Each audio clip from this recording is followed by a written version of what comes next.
Cette semaine, on parle grêle, hein. Enfin plutôt on parle prévention de la grêle. On se retrouve tout de suite en boutique.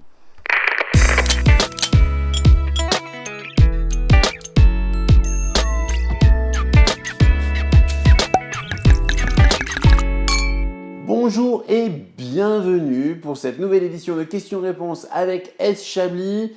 J'espère que vous avez passé un magnifique week-end. Un petit peu de soleil ici à Chablis, c'était plutôt agréable malgré le froid. On commence tout de suite avec une question, ou plutôt un commentaire de Stéphane, un commentaire sur Facebook. Alors vous avez vu que j'ai posté cette semaine un petit article sur l'équipement à venir du vignoble bourguignon avec des générateurs, on va appeler ça des canons anti-grêle, pour faire simple. Et Stéphane me pose la question, comment ça fonctionne ?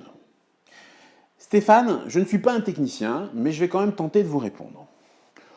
Pour vous répondre, il faut comprendre plusieurs choses. Avant tout, le système lui-même. Le système est principalement fait de 3 éléments. Vous allez retrouver de quoi faire de l'air comprimé.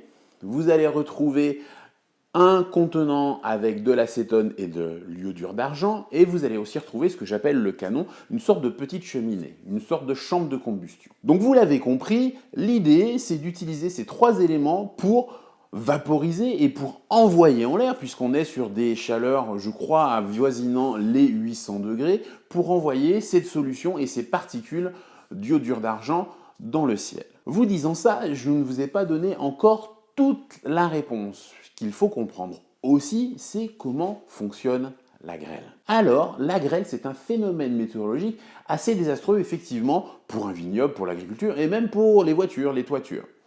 L'idée de la protection, c'est de faire en sorte, naturellement, que l'impact soit beaucoup moins fort dans les années qui viennent.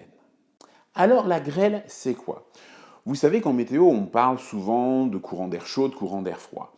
Pour simplifier un petit peu la discussion, on va dire que les courants d'air chaud vont être plutôt en bas des nuages, les courants d'air froid plutôt en haut des nuages. Ces courants d'air chaud vont amener quelques gouttelettes d'eau, pour faire simple, en haut du nuage. Ils vont rencontrer à ce moment-là des courants d'air beaucoup plus froids, et donc il va y avoir un refroidissement de ces gouttelettes d'eau, et même potentiellement en rencontre avec des cristaux. Ces cristaux sont autant de petits points de fixation pour ces gouttelettes d'eau. Et en fait, on est un peu sur le système, vous savez, cette fameuse boule de neige que vous lancez du haut d'une piste et qui va potentiellement faire, vous avez vu ça dans des dessins animés, un gros bloc de neige en arrivant en bas de la piste. L'idée, c'est la même. Vous allez avoir ces petites gouttelettes d'eau qui vont s'agripper à un cristaux, qui vont redescendre, qui vont remonter pour se recharger, et au fur et à mesure, toutes ces petites gouttelettes d'eau froides vont finalement se geler autour de ce point de fixation. Et après, qu'est-ce qui se passe ? Une fois que ce petit grêlon va être trop lourd, c'est tout simple. La gravité va rentrer en compte, et les grêlons vont tomber et potentiellement détruire des vignes, des vergers, mais aussi quelques toitures. Donc, comment on utilise l'appareil dont je vous ai parlé au début pour réduire ce risque ? Le principe, en fait, est d'envoyer beaucoup de particules en l'air suite à une alerte donnée par Météo France. C'est le viticulteur, c'est un bénévole qui va aller déclencher la machine et qui va envoyer ces petites particules dans l'atmosphère. Ces particules vont charger, si vous voulez, cette masse qui pourrait donner de la grêle avec, encore une fois, ces petites particules. Et ces petites particules, comprenez autant de petits points de fixation. Donc, est-ce qu'on va empêcher la grêle de tomber ? Pas réellement.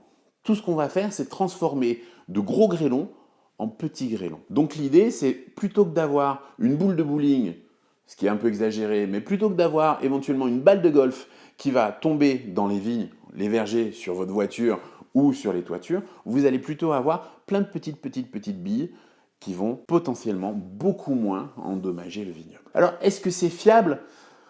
Oui et non.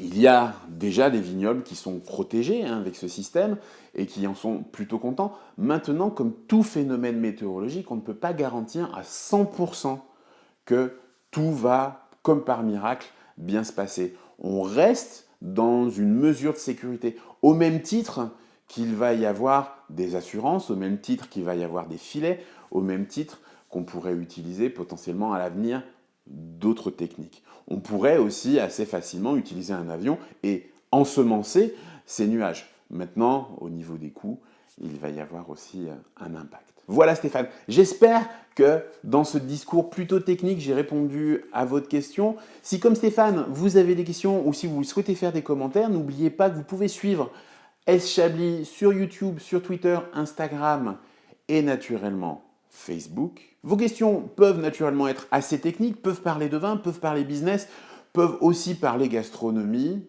Quand je ne sais pas répondre, je fais appel à des camarades qui peuvent répondre à ma place, donc n'hésitez pas. J'espère que vous allez passer une magnifique semaine, un très beau lundi en tout cas. On se voit très vite pour une autre session de questions-réponses. À très bientôt et n'oubliez pas de déguster.